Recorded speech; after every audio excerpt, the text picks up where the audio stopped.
Hola, buenos dias. Good morning, and welcome to this first class for our ANDA material in Elementary Spanish 1. We yesterday we used that day to kind of get acquainted and kind of get familiar with how things work in open class and my Spanish lab, introduce yourself, etc. And today on day 2, Día dos, we're going to go ahead and start with the content, okay? So this is what we're going to be covering today from page 2 to page 10 in my Spanish lab in the textbook. And here are the activities that you need to complete after you have watched the video and gone over the material.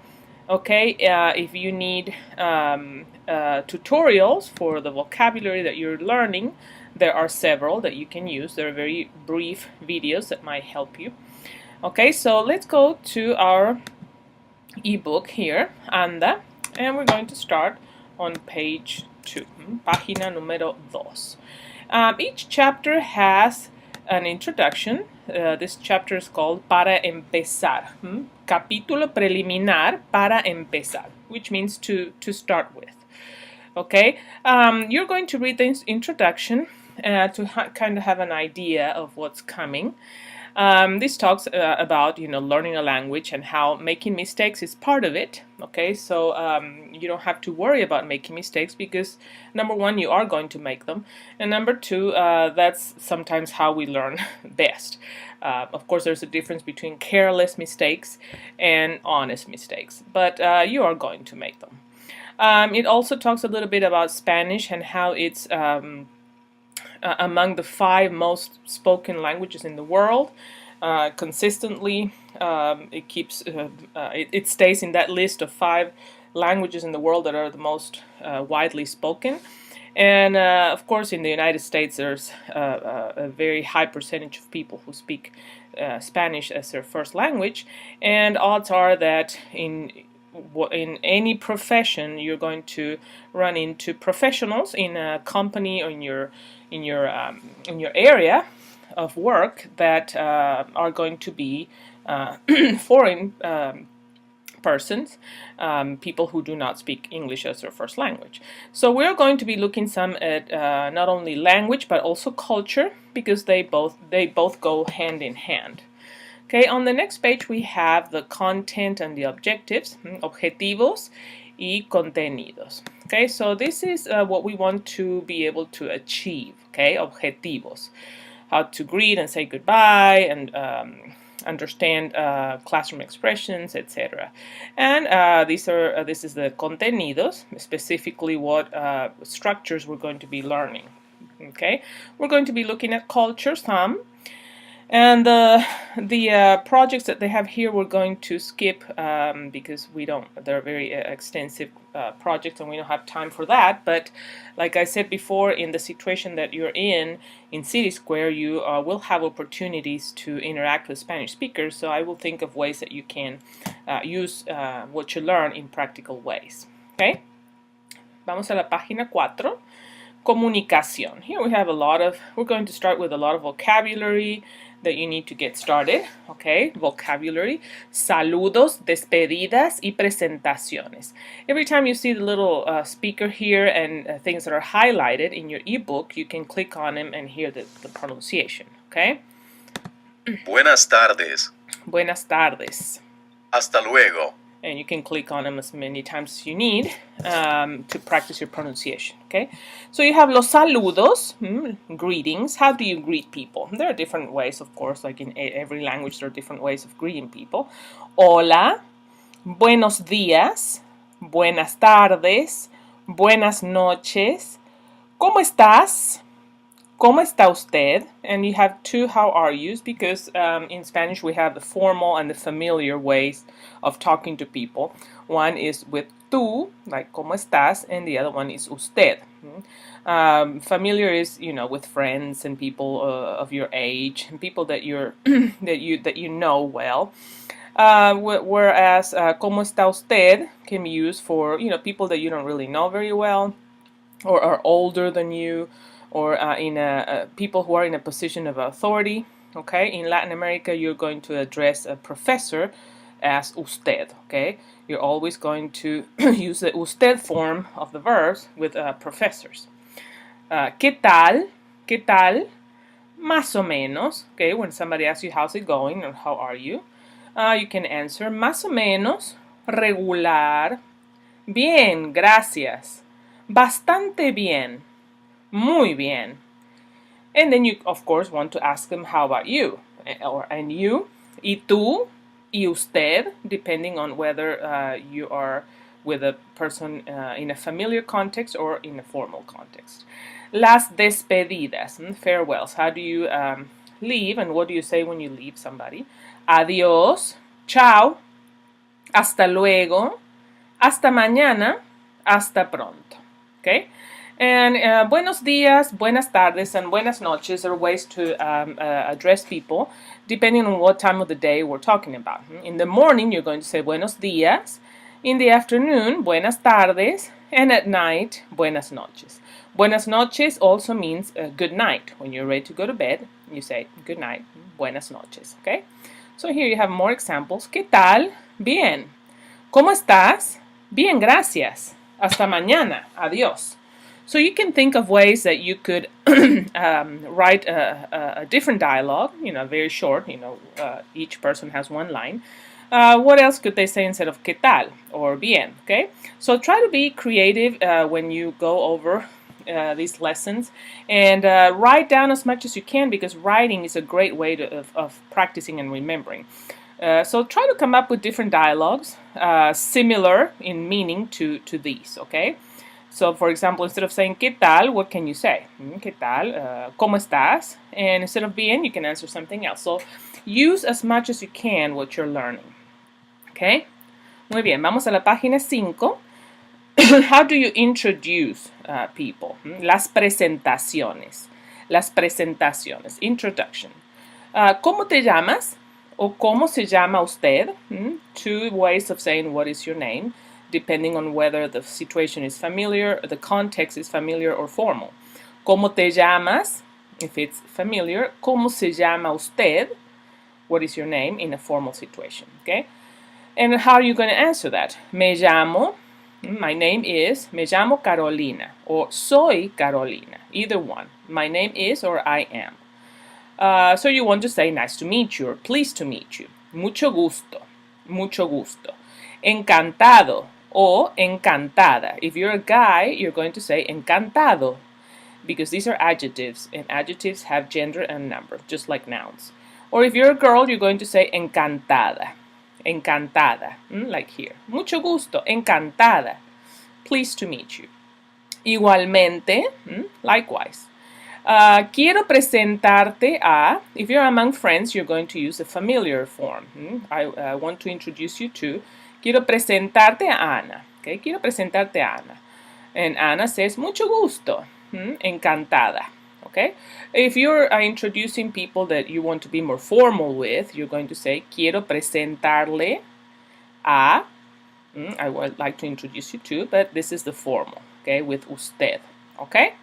Muy bien. So I'm going to leave up to you to read the notes that come with vocabulary and grammar sections, okay? So we don't waste time here. So the activities that you're going to do in My Spanish Lab, you have in the e-text folder, you're going to do just 3 for today, because they have to do with what we're learning right now. Some of these activities are duplicated in the activities that you have to do, but some are not.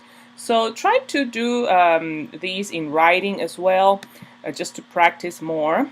As many of these as you can. Try to come up with dialogues and different things like that to practice how to greet, how to say goodbye, how to introduce people. And of course, if you have the opportunity to do that with a real person who is a Spanish speaker, practice these ways. And you could also learn new ways of introducing or saying hello, because each culture has different ways of doing it. These are the ones that are the most common, the most universal ways of saying these things. But you may find You may learn other ways which are completely valid. They're completely fine, depending on the culture of the country where that person is from, or the society where that person is from. Okay, so try to talk to people who speak Spanish, introduce yourself, greet them, and see how they respond, and you may learn new ways. And I would like to hear what you learn. That'd be great. So you're going to do your activities, and here is a nota cultural about how people greet in Spanish-speaking countries. ¿Cómo se saluda la gente?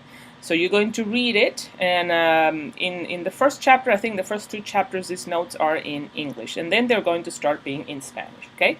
So you're going to read that, and you're going to have an activity in my Spanish lab about ¿cómo se saluda la gente? People greet very, very differently in Spanish-speaking countries. Number one, you have to greet each person one by one individually. There is no such thing as hello everybody. When you enter a room, you have to greet one by one. Very warm and very people-oriented. Okay, each person is important, so each person is greeted personally. Okay, so you read that and do your activity. And we're going to go on to expresiones útiles para la clase. And of course, you can watch this video as many times as you want. I'm going a little fast because I don't want this video to be too long. But here are some expressions that you might hear in a classroom by your Spanish instructor, okay? Questions and answers, polite expressions, and classroom instructions or commands, okay? For example, ¿cómo? ¿Cómo? What or how? ¿Cómo also means how.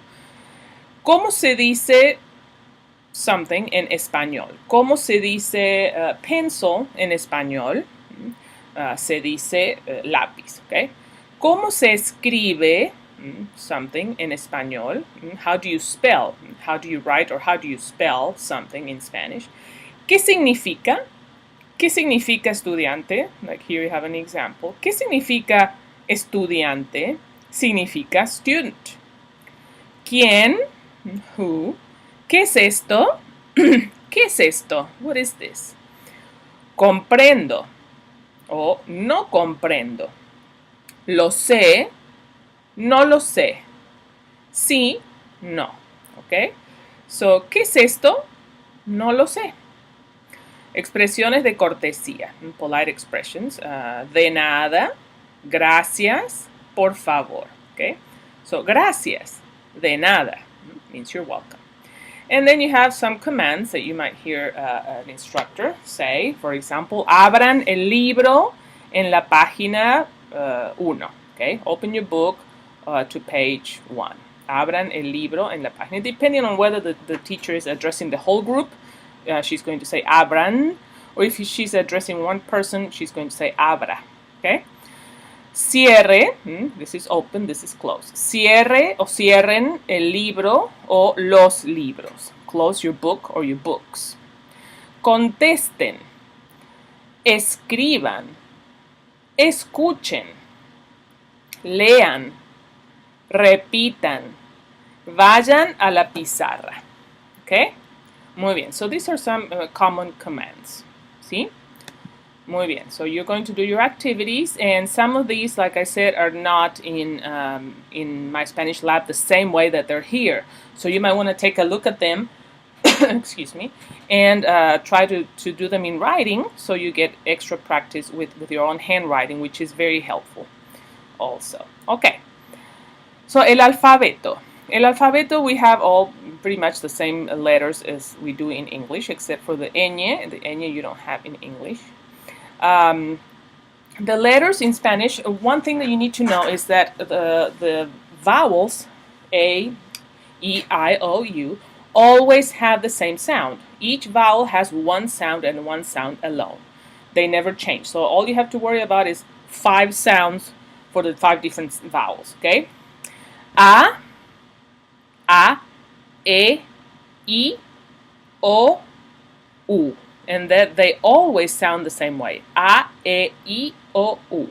A, E, I, O, U.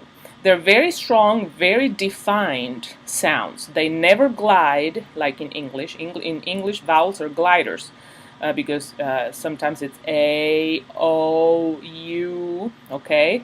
In Spanish, vowels never glide. They're very defined sounds, okay? Very specific sounds. A, E, I, O, U. And the opposite of what happens in English. They're not defined. They're very they glide a lot. They're not specific most of the time.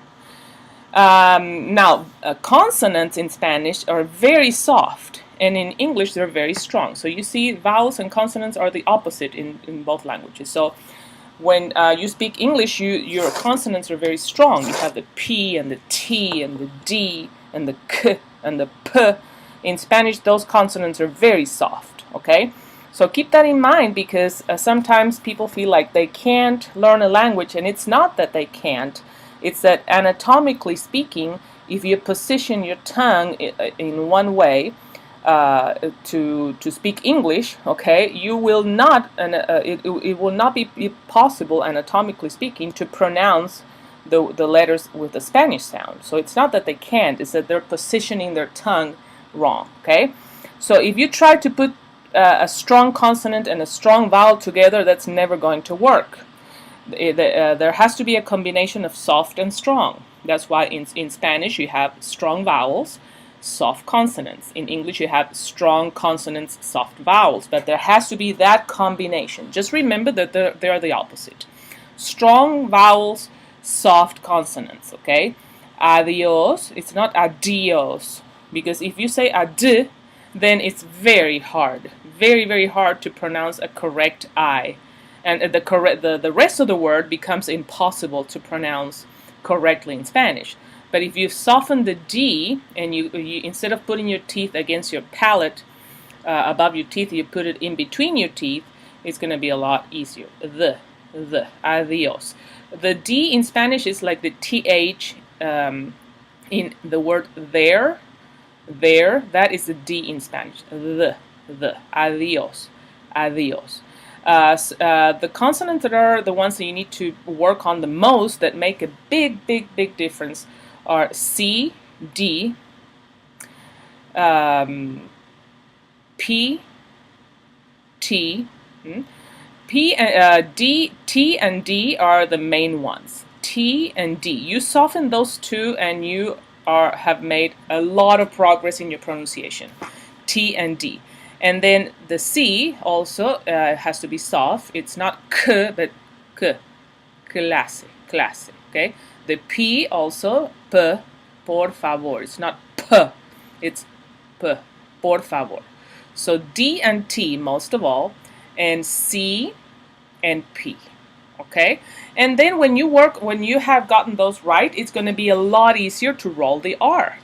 Okay, when you do the vowels correctly, the consonants softened, you're going to find out how much easier it is to roll the R when your tongue is positioned in the correct area of your mouth. That is all there is to it.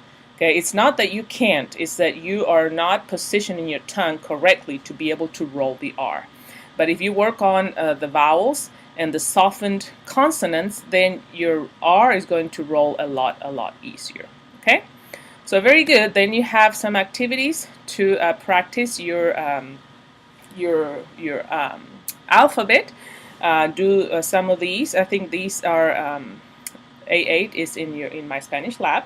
And but do as many as you can in written form as well. Okay, so for today you're going to have these three in the e-text folder, all of these, which are very short and very easy, in the student activity manual folder. You're going to have 3 voice recordings for today.